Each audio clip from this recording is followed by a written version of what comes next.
Thank you very much, Mr. Chairman. As we all know, last week the EPA introduced or announced burdensome new regulations on emission requirements for American-made vehicles, including both light cars and heavy-duty trucks.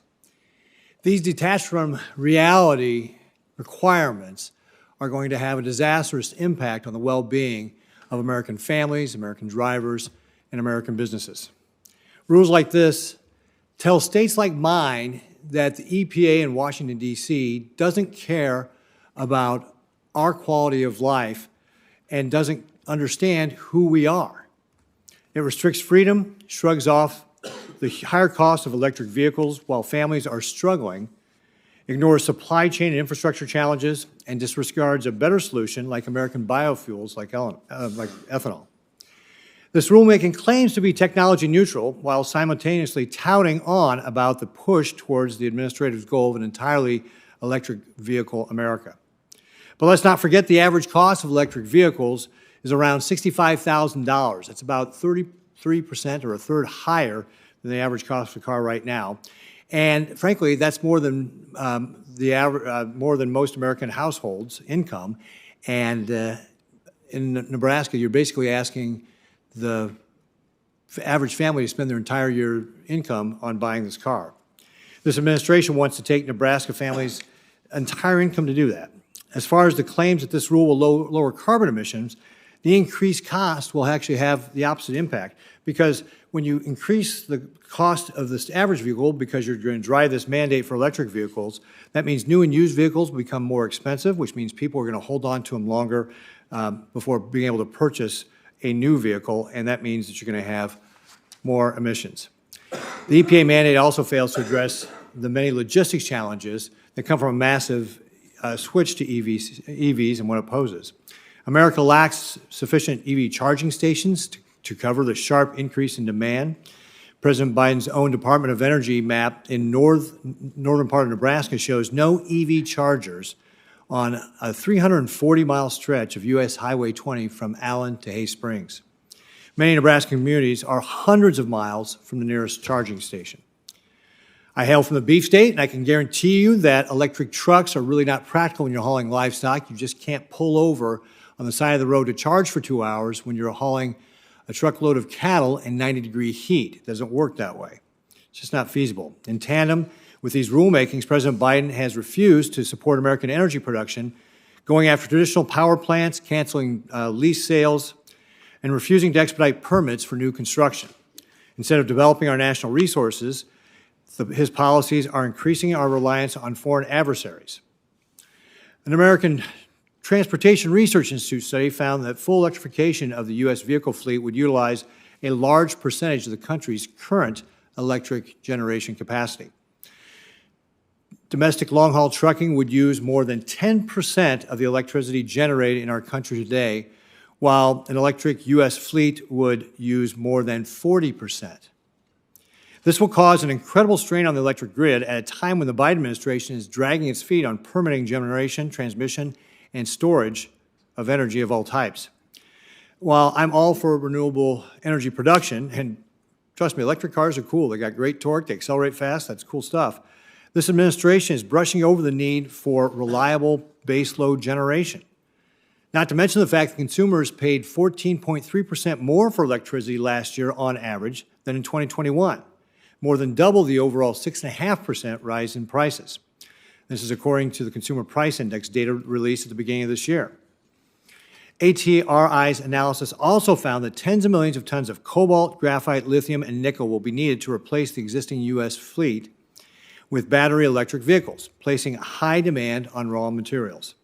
For some materials, electrification of the U.S. vehicle fleet would require almost 35 years of the current global output. According to the U.S. Geological Survey, the Chinese Communist Party controls around 80% of the world's production of rare earth elements, including elements like graphite, neodymium, that are used in EVs. President Biden's own Defense Department concluded in 2021 that an over-reliance on the Chinese Communist Party creates risk of disruption and politicized trade practices, yet his EPA is moving forward with a mandate that will increase this risk. The Biden administration has also excluded liquid fuels, which support jobs in rural communities across our country. In Nebraska, we produce affordable, reliable, and clean-burning ethanol and biodiesel. Renewable fuels are here and now technology proven to work in heavy-duty vehicles. Right here in D.C., for example, the garbage and recycling trucks operate on pure biodiesel, a fuel produced from waste fats and oils. And just last month, a poll showed that 70% of the poll respondents support increasing the availability of E15 to help lower fuel prices and support energy independence. That same poll showed that respondents strongly oppose government mandates related to their vehicle purchase options. A bipartisan coalition of farm state senators has long worked to promote renewable fuels, a tried and true technology for which the infrastructure already exists today, lowers carbon footprints, and saves consumers money at the pump, all while supporting our communities in rural America.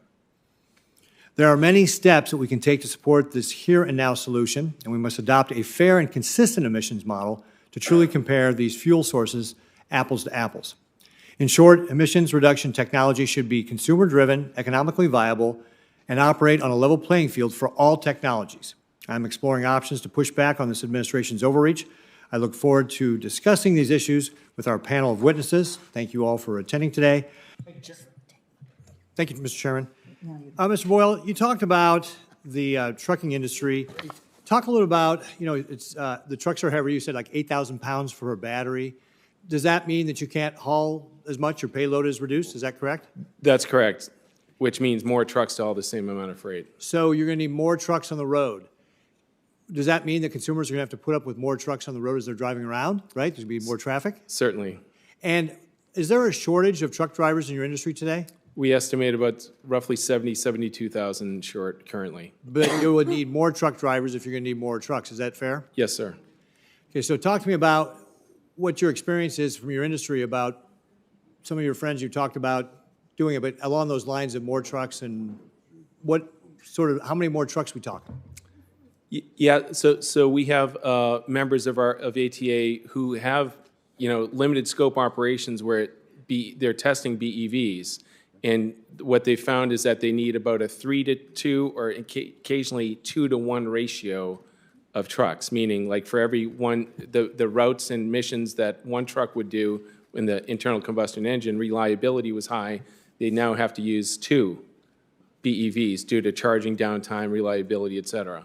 And is it fair to say that's more expensive? Certainly. And one of the things also that you were talking about is if you've got this cost, and also the tractor trailers themselves.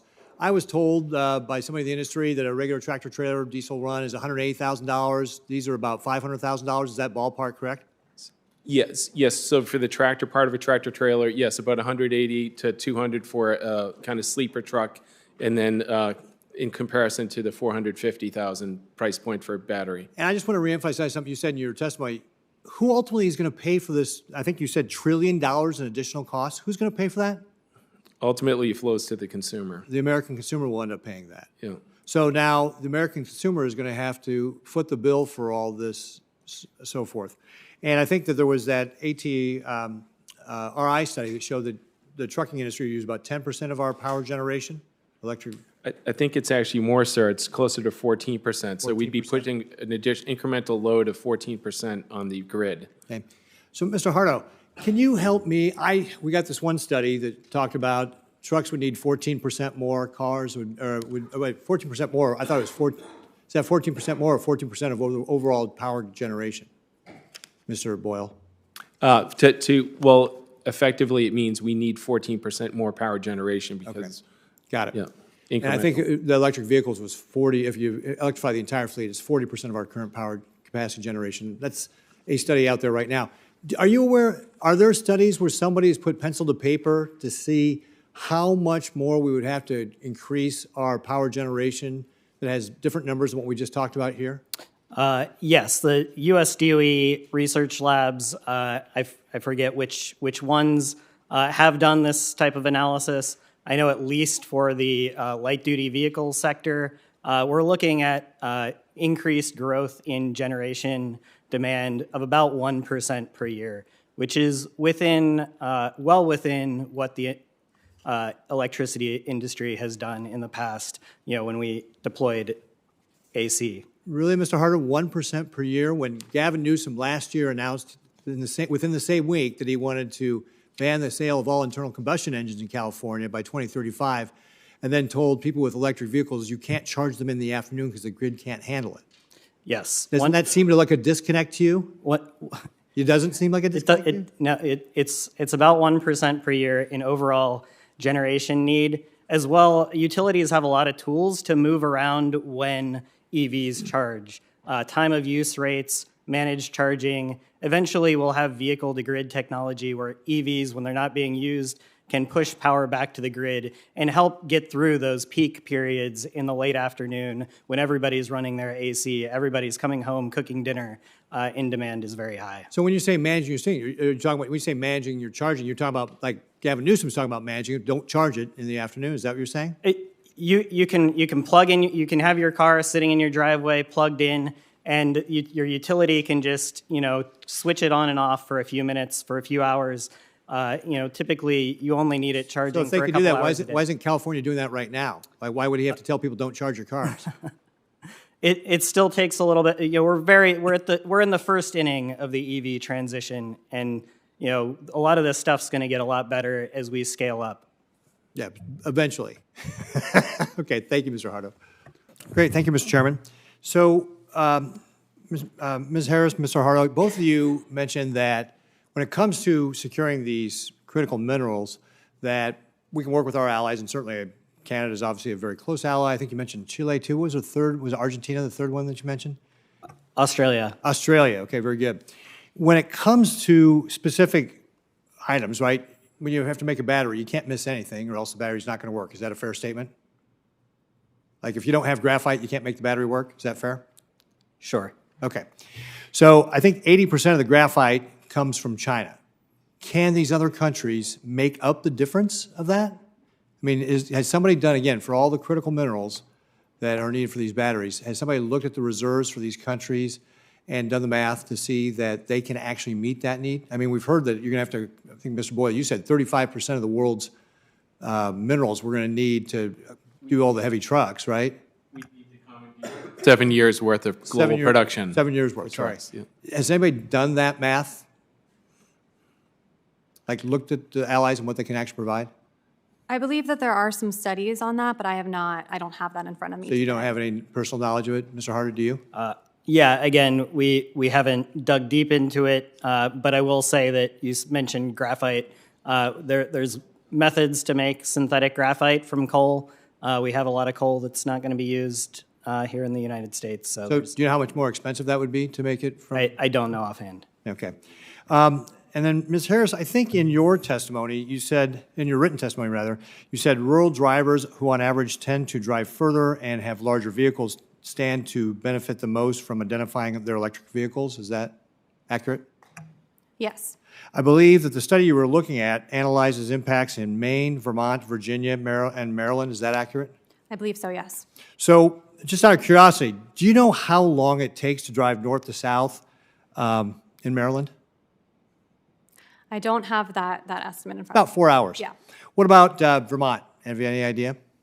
I would estimate maybe 2 to 3 hours. Actually, it's about 4 hours and 40 minutes, so it's a little bit longer in Vermont. Nebraska is about 7 hours. And if you look at not just how long it takes to drive back and forth, but also just like the square mileage, if you look at the states that you were citing in your study, Maryland's about a sixth the size of Nebraska, Vermont's an eighth the size. Maine rather is about half the size, a little bit less, and Virginia's a little bit more than half of it. So my point being that these states are not typical for what you'd find in the western United States as far as rural states. And so that they trying to get at how it's going to impact people in those states is one of the challenges. In fact, that's one of the things I've noticed since I've come here to Washington, D.C. And again, to Senator Carper's point, driving electric vehicles, they are fun. They got great acceleration. And it's great that we can have fun with them like that. But I think one of the things I've seen here in Washington, D.C. in my short time is that when you are around big urban areas, you have a different perspective on how you can use electric vehicles and the access to charging stations and so forth, versus a rural state like Nebraska, where you've got two metropolitan areas that wouldn't even be considered big on the East Coast, and a lot of open space in between where you don't have a lot of people. We've got, for example, three times as many as many cows as we have people.